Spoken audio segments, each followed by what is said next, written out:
আপনি 3 ওয়াক্ত নামাজ পড়েন বা শুধু জুমা পড়েন, কার ইবাদত করেন? তাহলে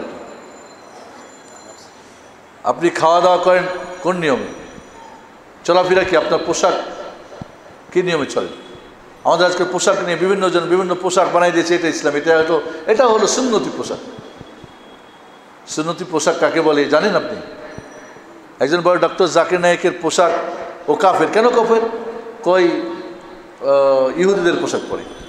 তাই বললাম, হুজুর আপনি যেটা পোশাকটা হিন্দুদের পোশাক, তাহলে আপনি হিন্দু তো খেপে লাইফা ঝাইপা আমার কয় আমি শুনেন বসুন, আপনার এই পাঞ্জাবি এবং পায়জামা এটা হিন্দুদের পোশাক, আপনি প্রমাণ করেন এটা মুসলিমের পোশাক।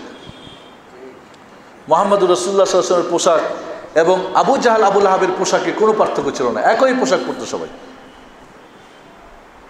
আবু জাহাল আবু লাহাব পরতো, উতবা সাইবা পরতো। আপনারা যখন হজ উমরাতে যান না, এই হেরামের কাপড় পরেন না, একটা লুঙ্গি একটা চাদর, এই ছিল আরবদের পোশাক। আরবে কোনো তাঁত ছিল না, কোনো শিল্প, কী বলে এটা, কী বলে আপনারা কাপড় যেখানে বানাই কী বলে এটাকে? দর্জি না, তাঁতি, বা এখন যেটা কি মেশিন বলে এটা, এই গার্মেন্টস, যেগুলো ছিল না। এবং এরা সবচাইতে সাদা এহরামের কাপড় সারা বছর তারা পরত। এহরামের কাপড় ফ্রি বিতরণ করত। তারা মনে করত তাদের বাইরের কোনো এহরামের কাপড় পরে হজ উমরা করা যাবে না। এই জন্যে ওরা যতগুলো দিতে পারতো এরা এহরাম পরে, বাকিগুলি উলঙ্গ হয়ে বস্ত্রহীন হয়ে কি করো? তওয়াফ করো। কারণ তোমাদের এই সমস্ত পাপের আর অন্যায় হারামের পোশাক দিয়ে কাবা ঘরে ঘোরা যাবে না। আর এখন তো সব ধরনের টাকা নিয়ে হেরাম পরে আপনারা ঘুরি। চিন্তা করে দেখেন আবু জাহাল আবু লাহাবের কি মানসিকতা ছিল। এই কাবা ঘর তওয়াফ করতে হলে আল্লাহর ঘর পবিত্র পোশাক পরে করতে হবে, আর এই জন্যে এই পোশাকটা তারা পরতো।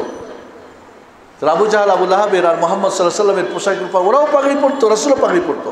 ওদের মুখে দাড়ি ছিল, আমাদের এখন দাড়ি। আমরা তো দাড়ির কত স্টাইল বানাইছি। আমাদের দাড়ির স্টাইল কি? মুহাম্মদ সাল্লাল্লাহু আলাইহি ওয়াসাল্লামের দাড়ি কেউ রাখি নাই, আর কেউ রাইখে কত স্টাইল বানাই। তারপর আপনি তাওহীদ মানেন না? বন্ধুরা, আমরা মনে করি এগুলি। একজন কই আপনি দাড়ি রাখা ওয়াজিব ফরজ বলেন, আমরা তো সুন্নত শুনলাম সারা জিন্দগি। আমি ফরজ কারে কয়, ওয়াজিব কয়, সুন্নত কারে, তুমি জানো কয় না যাই না, তো বুঝলা কেন? তো হুজুররা কইছে, তো হুজুররা তো কত কিছুই কয় মাশাআল্লাহ।